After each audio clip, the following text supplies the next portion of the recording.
가지고 함께 은혜를 나눠보도록 하겠습니다. 한 주일학교 전도사님이 설교를 하는 거예요. 오늘 본문을 가지고 너무나 유명한 말씀이잖아요. 그래서 설교를 하는 거예요. 너희가 세상의 소금이 되어야 된다. 너희가 세상의 빛이 되어야 된다. 그렇게 열변을 토하면서 설교를 하고 있는데 한 아이가 손을 번쩍 들고 이제 질문을 하는 거예요.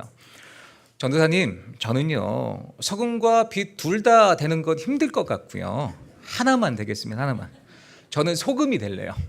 아니, 전 이미 소금입니다. 아, 그래. 벌써 세상이 소금이 되어 있다니. 하나님이 정말 기뻐하시겠구나. 그랬더니 이 아이가 그러는 겁니다. 전도사님, 저는요 별명이 짠돌입니다. 짠돌이. 저는 이미 짠맛을 내는 사람이에요. 저 돈을 안 써요.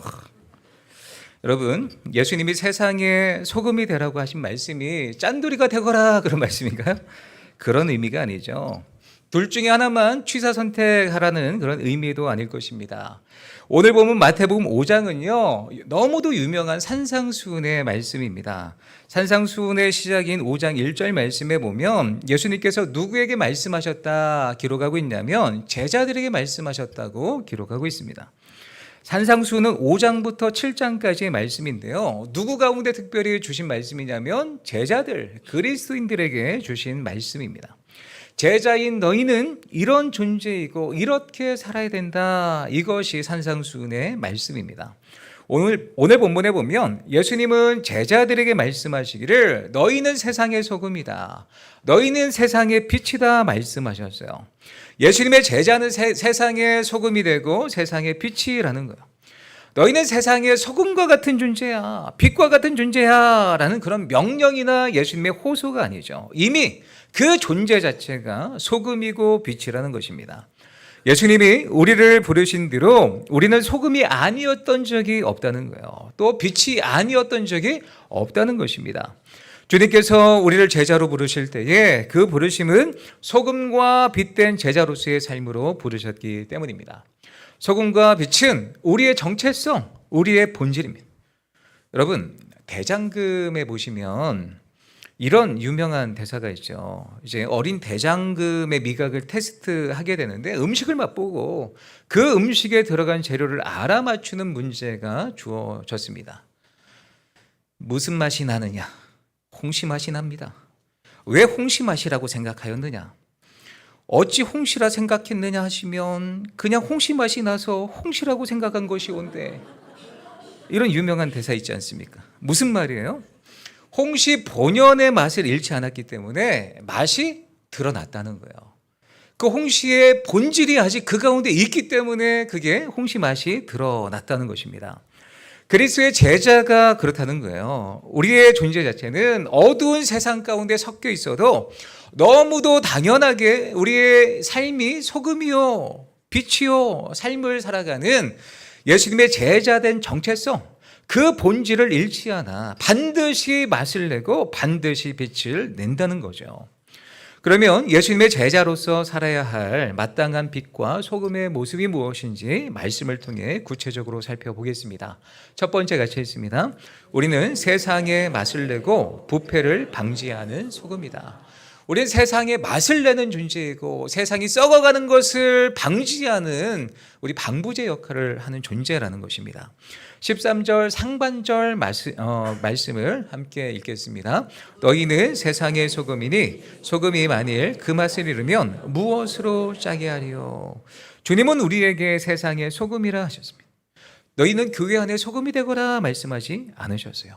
소금통 안에서 똘똘 뭉쳐있거라 그렇게 말씀하지 않으셨어요. 세상 가운데 나아가서 뿌려지고 세상 가운데 녹아져라 말씀하셨던 거죠. 한 정신병원에서 한 환자가 바나나를 소금에 찍어 먹고 있었어요. 소금에. 의사가 지나가다가 너무나 희한한 거예요. 그래서 묻게 됩니다. 아니 선생님, 왜 바나나를 소금에 찍어 먹습니까? 그러니까 이 환자가 한심한 표정으로 의사를 바라보면서 말하는 거예요. 아니 내가 미쳤어요? 소금을 그냥 먹게? 이 소금을 어떻게 그냥 먹어요? 바나나로 찍어 먹어야지. 바뀌었죠 이제. 유머입니다만 여러분, 바나나에 약간의 소금을 찍어 먹으면 어떻게 될까요? 더 짜질까요? 더 달아진다고 합니다. 이렇게 소금은 여러 가지 음식에 풍미를 더해주는 가장 중요한 재료가 되는 것이죠. 요즘 유행하는 음식이 무엇이 있습니까? 소금빵, 소금 커피, 커피에도 소금을 넣어서 먹는다고 좀 충격적이었는데, 소금이 들어가서 더 풍미를 더해준다는 거죠. 소금으로 내는 맛은 그 어떤 것으로도 대체할 수 없다는 것입니다. 그리스도인들은 소금처럼 하나님의 백성은 세상의 맛을 내야 된다는 거죠. 믿음의 족장이었던 요셉을 한번 보실까요? 그는 보디발의 집에 종으로 팔려가게 됩니다. 그런데 그 가문에서 믿음의 사람으로서 종이지만 믿음의 맛을 내었던 거예요. 창세기 말씀 함께 있습니다. 그의 주인이 여호와께서 그와 함께 하심을 보며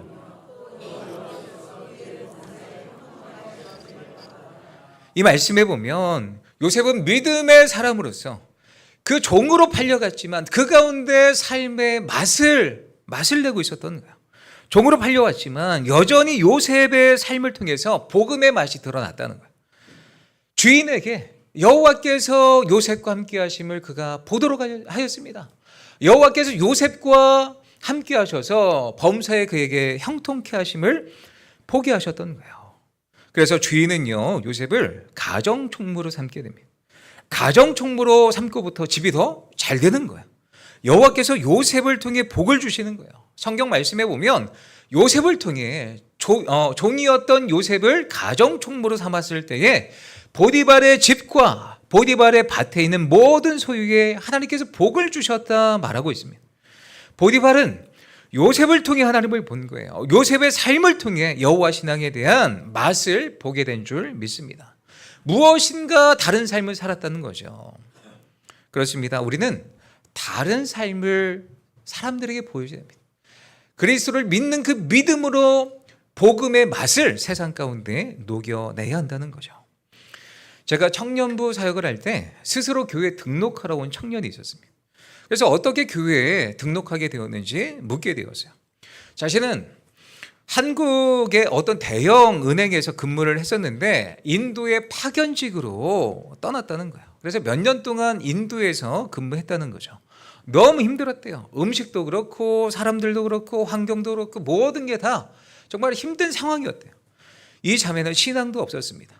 그런데 그곳에서 몇몇 한인들과 교제할 기회가 있었는데 똑같은 환경에서 다른 삶을 살아가는 사람들을 만나는 거예요. 척박한 그 환경에서도 감사하고 척박한 그 환경에서도 다르게 삶을 해석하고 살아가는 사람들, 그들에게 어떻게 인도에 오게 되었느냐 물어보니까 나는 하나님께서 보내셨다. 이곳 가운데 하나님 앞에 기도하고 왔다. 이런 대답을 한다는 거예요. 하나님께서 보내주셨으니 똑같은 열악한 상황이지만 그 상황 가운데서도 감사와 기쁨을 잃어버리지 않고 정말 기쁨으로 살아갔다는 거예요. 이 자매가 도전을 받았다는 거예요. 똑같은 환경인데 나는 불평하고 힘들고 어렵게 힘겹게 살아가는데 똑같은 상황에서 그리스도인들은 뭔가 다르긴 다르구나. 이것을 느꼈던 거예요. 도전을 받게 됩니다. 후에 한국으로 돌아왔습니다. 여전히 신앙은 없었어요. 회사를 다니는데 여러 가지 어려움과 갈등이 나타나게 되었습니다. 그런데 이번에도 옆에서 누구를 또 보았냐면 똑같은 상황에서 다르게 행동하는 사람들, 늘 좋은 말 해주고 따뜻하게 권면하는 사람들, 그리스도인들을 보게 된 거예요. 아, 그리스도인들에게 정말 뭔가 있나 보다. 나도 교회 한번 가봐야 되겠다. 그래서 왔다는 거예요. 무슨 말입니까? 그리스도인들에게는 복음의 맛이 나야 한다는 거예요. 똑같이 어두운 세상 가운데, 죄된 세상 가운데 살아가지만 복음의 맛을 세상 가운데 내며 살아가는 존재가 바로 제자라는 거죠. 누가 보더라도 거룩한 맛, 복음의 맛, 구원의 맛을 드러내는 본질과 정체성이 우리 가운데 있어야 한다는 것입니다. 그렇습니다. 예수님의 제자는 맛을 내야 합니다. 그러나 예수님의 제자로서 이 맛을 내지 못하고 소금으로서의 기능을 하지 못하게 되면 예수님께서 뭐라고 말씀하시냐면 함께 있습니다. 후에는 아무 쓸데없어 다만 밖에 버려져 사람에게 밟힐 뿐입니다. 예수님은 분명히 우리 가운데 경고하셔요. 맛을 잃은 소금은 밖에 던져져 밟힐 뿐이다. 이것은 해석이 좀 필요합니다. 소금이 맛을 잃어버릴 수는 없죠. 이것은 오늘 우리가 사는 시대적 배경으로 생각하면 이해하기 어렵습니다. 오늘날처럼 바로 음식에 넣을 수 있는 정제된 소금이 아니었기 때문입니다. 당시에는 사해 주변에 소금돌이 굉장히 많았다고 합니다. 일반 바닥의 소금의 농도가 3.5% 정도라면 사해의 소금 농도는 33%나 된다고 합니다. 굉장히 작은 거죠. 사해 남쪽에는요, 그래서 거대한 소금 덩어리 산이 있었는데 소금산 밑으로 지하 7km에서 8km까지 거대한 소금 광산이 있다고 합니다. 당시 여인들은요, 시장에서 이 소금돌을 사와서 밤새도록 물에 담가둔다고 합니다. 비슷한 거예요. 정확하게 이게 소금돌이라 말씀드리는 게 아닙니다. 이게 밤새도록 소금돌을 이제 물에 담가둔다고 합니다. 그렇게 하루가 지나면 소금에서 짠물이 우러나오는 거예요. 그러면 그 짠물을 가지고 빵을 반죽하고 요리에 넣었다고 합니다. 이렇게 며칠을 우려내고 나면 소금돌은 소금의 짠맛을 잃고 그냥 돌멩이가 되는 거예요. 이것이 바로 예수님께서 말씀하신 짠맛을 잃은 소금입니다. 이렇게 며칠 우려내서 소금기가 완전히 빠진 소금돌은요, 아무 쓸데가 없으니까 밖에 던져지게 되는 거예요. 그러면 지나가는 사람들이 이 돌을 밟게 되는 것입니다. 예수님은 무엇을 말씀하시는 것입니까? 맛을 잃은, 그러니까 본질을 잃어버린 소금은 밖에 던져져 밟힐 뿐이라고 말씀하고 있는 거예요. 그렇습니다. 우리는 우리의 본질을 결코 잃어버려서는 안 된다는 거죠. 제자는 소금의 맛을 내는 존재입니다. 인생의 맛을 잃어버린 사람들에게 살맛을 주고 인생의 맛을 찾아주는 사람이 제자입니다.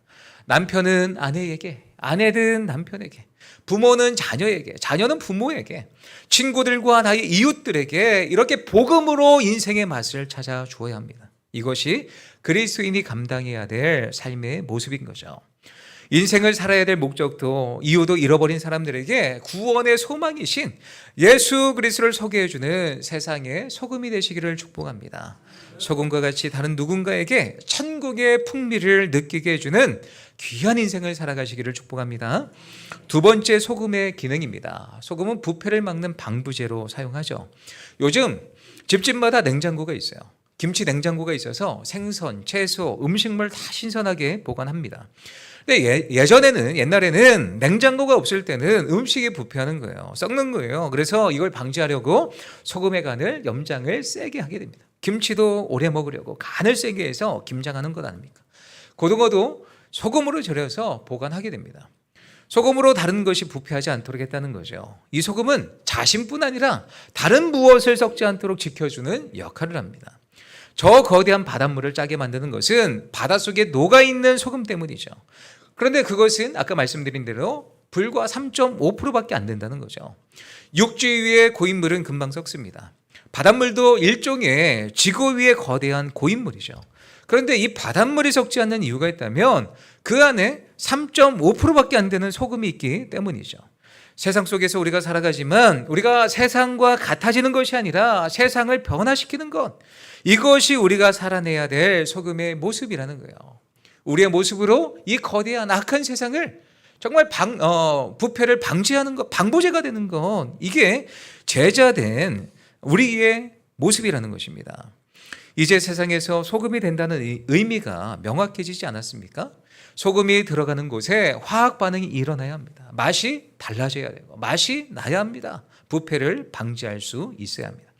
그러면 예수님의 제자로서 세상이 소금이 되어서 무엇으로부터 부패를 막아야 될까요? 바로 죄로부터의 부패입니다.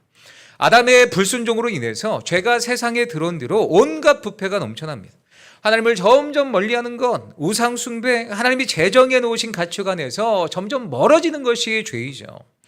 하나님의 거룩함에서 벗어나 불순종하고 불법과 불의, 우리가 죽음의 지배를 받고 사탄의 영향 가운데 있는 것, 하나님의 진노와 영벌을 피할 수 없는 존재, 우리가 죄의 영향력 가운데 살아간다는 거죠.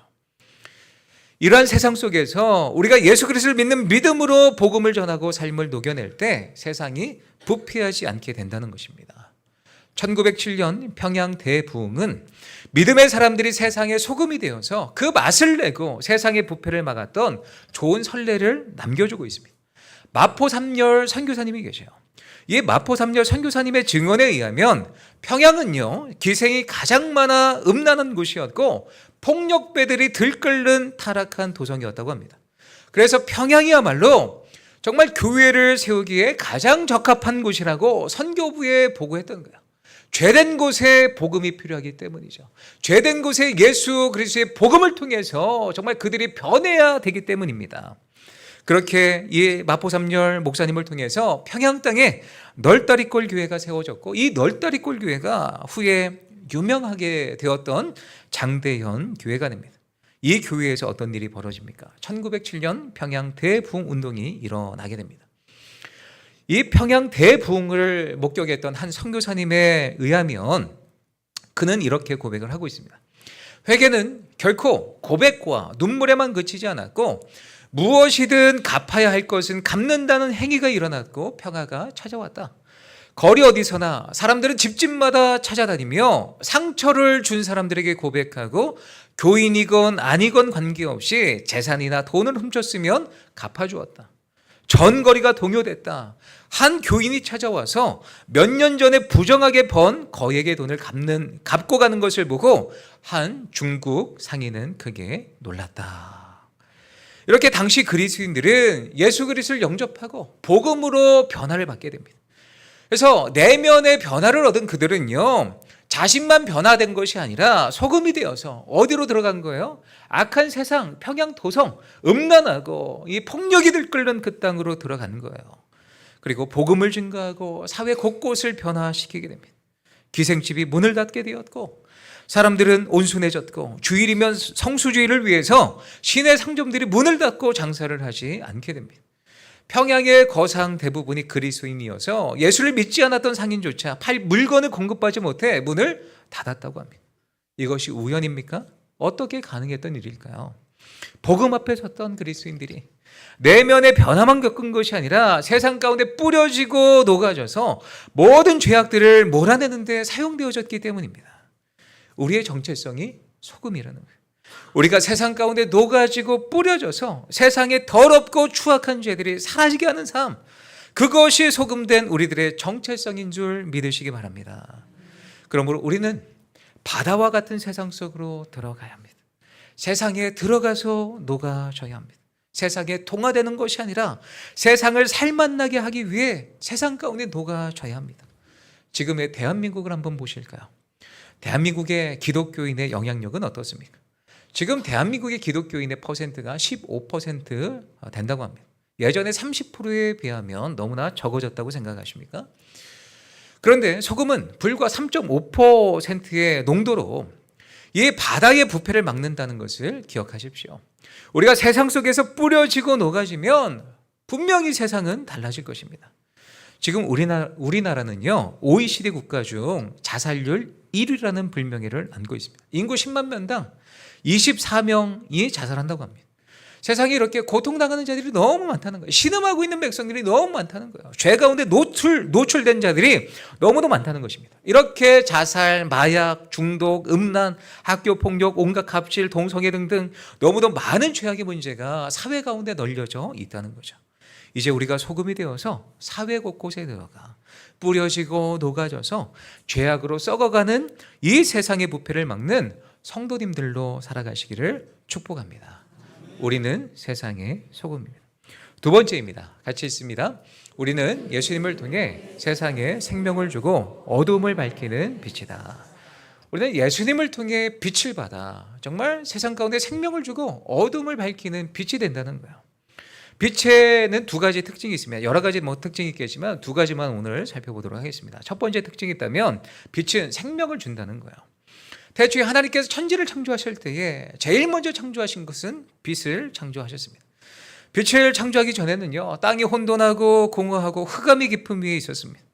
하나님께서 빛이 있으라 명령하시자 혼돈과 공허와 흑암의 땅이 빛으로 말미암아 모든 것이 달라지게 됩니다. 혼돈이, 공허가, 흑암이 이 땅을 지배할 수 없게 되었습니다. 이 빛은 하나님께서 보시기에 좋았습니다. 빛을 창조하신 하나님은요, 하늘과 땅과 바다에 거기에 필요한 하늘의 별과 새와 물고기, 식물과 동물, 그리고 인간을 창조하셔서 천지 창조를 완성하셨습니다. 다시 말하면 빛을 통해 모든 생명에 생기를 불어 넣으셨다는 거예요. 모든 생명 가운데 가장 필요한 게 무엇입니까? 빛이라는 거죠. 빛이 없으면 사람이나 모든 생물은 살아갈 수 없다는 거예요. 빛 가운데 생명이 있다는 거죠. 성경에 보면 예수님은요 자신을 가리켜서 뭐라고 말씀하셨냐면 같이 있습니다. 나는 세상의 빛이니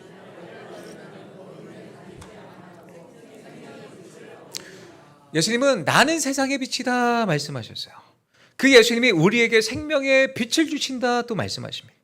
예수님은 죄로 인해 죽을 수밖에 없는 우리에게 영원한 생명을 주시고자 십자가를 지셨고 피 흘려 죽으셨습니다. 빛이신 예수 그리스도를 바라보면 우리가 생명을 얻게 된다는 거예요. 우리에게 생명의 빛이신 예수 그리스도, 그 예수 그리스도로 말미암아 우리에게는 영원한 생명과 참된 자유와 행복을 누릴 수 있다는 것을 우리가 믿으시기 바랍니다. 그 생명을 주신 예수님이 이제 우리에게 뭐라고 말씀하시는 거예요? 너희는 세상의 빛이라. 예수님의 빛, 그 생명을 받은 존재로서 이제 우리는 세상의 빛이 되어서 세상 가운데 생명을 나눠줘야 한다는 것이죠. 우리가 어떻게 세상의 빛이 될 수 있는 것입니까? 우리는 스스로 발화하는 발화체가 아닙니다. 빛은 반사작용을 하죠. 밤하늘에 떠있는 달이요 태양의 빛을 받아 반짝이듯이 그리스도인들은 예수 그리스도의 생명의 빛을 받아 그 반사작용으로 이웃에게 생명의 빛을 나누어주는 존재입니다. 달은 스스로 빛을 낼 수 없지만 태양의 빛을 반사하여 빛을 낼 수 있다는 거죠. 우리가 그렇습니다. 우리 스스로는 빛을 낼 수 없어도 빛 대신 예수 그리스도로부터 오는 빛을 받아서 세상을 비추는 삶을 살아갈 수 있다는 거죠.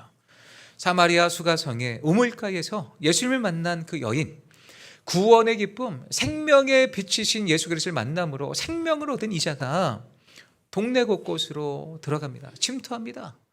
자신을 멸시하고 자신과 상종하지 않는 그 사람들에게 들어가서 빛 대신 예수 그리스도의 복음을 증거하게 됩니다. 안드레는 자신의 형이었던 베드로에게, 사도 바울은 유대인과 이방인들 땅끝까지 가서 빛 대신 예수 그리스도를 증거하게 됩니다. 이렇게 예수님으로부터 빛을 받은 사람은요 반드시 그 빛을 세상 가운데 증거하게 되는 줄 믿으시기 바랍니다. 에드워드 킴볼이라는 분이 있어요. 교회에서 아이들을 가리키는 교사였습니다. 그의 학생 가운데는 무디라는 아이가 있었는데 교회에 어느 순간부터 나오지 않는 거야. 무디가 일하고 있다는 구두방에 찾아가게 됩니다. 무디는 생활이 어려웠고 학교에 다니기 어려워서 어려서부터 구두수선으로 생활비를 벌어왔습니다. 무디는 아무도 자신에게 관심이 없을 거라고 생각했지만 에드워드 킴볼 이 교사는요 그를 기억하고 그가 일하는 곳까지 찾아와 주었습니다. 에드워드 킴볼은요 볼품없는 구두 수선공 무디에게 빛이신 예수 그리스도를 증거하게 됩니다. 그 무디가 어떻게 됩니까? 그 선생님 킴볼 선생님의 그 생명 대신 예수 그리스도의 복음을 받아들이고 이제 무디는 복음 증거자가 됩니다. 무디는 훗날 부흥사가 되어서 미국의 100만 영혼들을 하나님 앞에 인도했던 위대한 사역자로 세워지게 됩니다. 사랑하는 성도 여러분, 지금 내 주변에는 어떤 사람들이 있으십니까? 친구가, 자녀가, 제자가 가능성이 보이지 않는다고 그들의 삶을 방관하고 있지는 않습니까? 우리가 사랑의 눈으로 바라본다면 누구에게든지 보석 같은 미래가 열려질 수 있다는 거예요. 빛 대신 예수 그리스도의 그 생명을 받은 자라면 가능성 없는 자들에게 찾아가서 이 빛을 나누어 줄 때 가능성 있는 삶, 미래가 열려지는 삶을 살아갈 수 있음을 기억하시기 바랍니다. 그러므로 우리에게 주신 생명의 빛을, 이 복음의 빛을 주변의 모든 자들에게 나눠주시는 귀한 삶을 살아가시기를 예수님의 이름으로 축복합니다. 빛의 두 번째 특징이 있습니다. 빛은 어두움을 밝히게 됩니다. 14절 하반절부터 15절까지 함께 있습니다. 산 위에 있는 동네가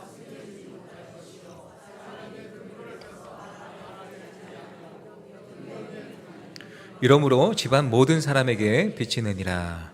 산 위에 있는 동네가 숨겨지지 못할 것이요 빛이 있는 곳에 정체가 드러난다는 거죠. 빛이 있으므로 주변이 보이기 시작합니다.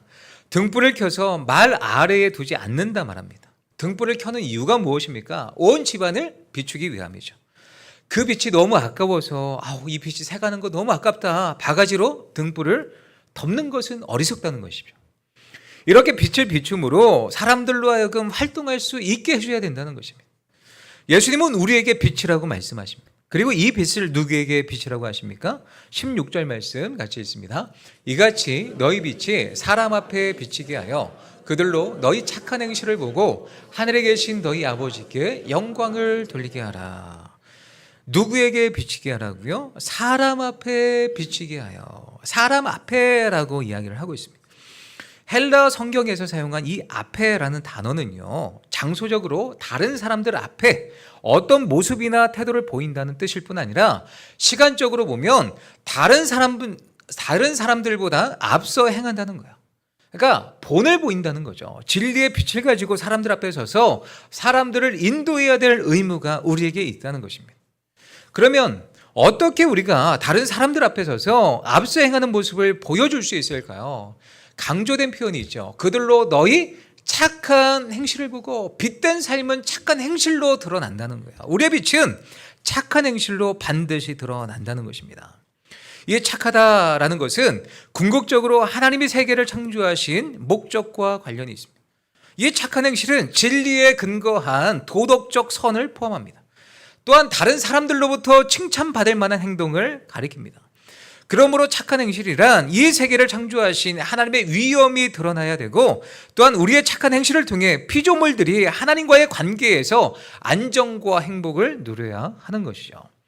그래서 예수님께서 말씀하시는 착한 행실의 목적이 무엇입니까? 하늘에 계신 너희 아버지께 영광을 돌리게 하라.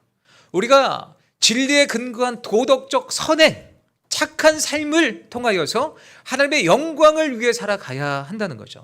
그 모습이 빛으로 다른 누군가에게 비춰질 수 있다는 거죠.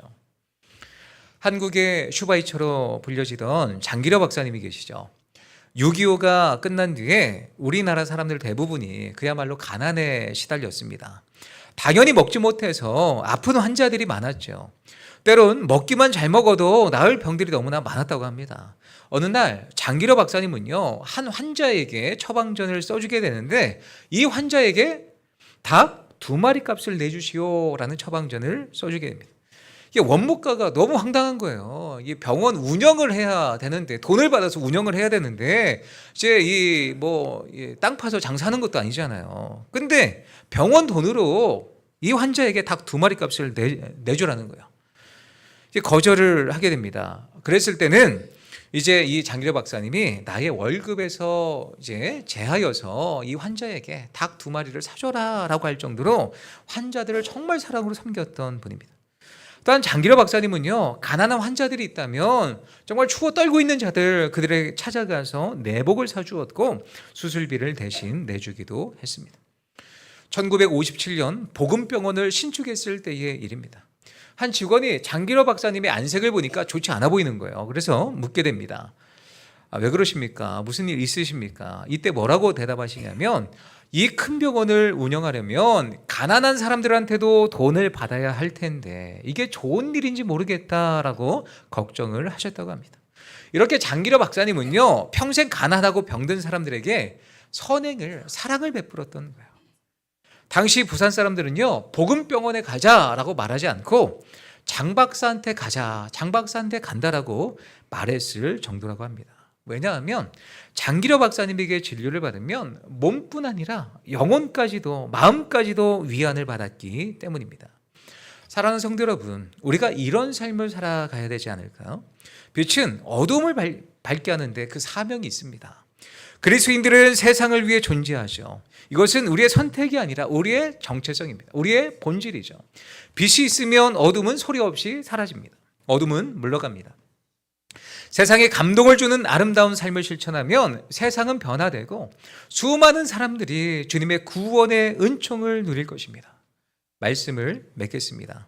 사랑하는 성도 여러분, 우리는 세상의 소금입니다. 맛을 내야 합니다. 우리가 복음으로 살아내는 맛을 내는 삶을 살아가야 합니다. 또한 죄를 멀리하고 세상의 부패를 막는 삶을 살아가시기 바랍니다. 또 우리는 세상의 빛입니다. 예수님께 생명을 받고 구원을 받은 빛이죠. 이 빛을 다른 누군가에게 나눠줘야 합니다. 진리에 근거하여 빛을 나눠줘야 합니다. 착한 행실을 통해 나누어 줘야 합니다. 그럴 때 우리의 착한 행실을 통해서 하나님께서 영광을 받으시기 때문입니다. 예수님의 제자로서 소금으로 맛을 내고 빛으로 세상을 밝히는 모든 성도님들 되시기를 예수님의 이름으로 축원합니다.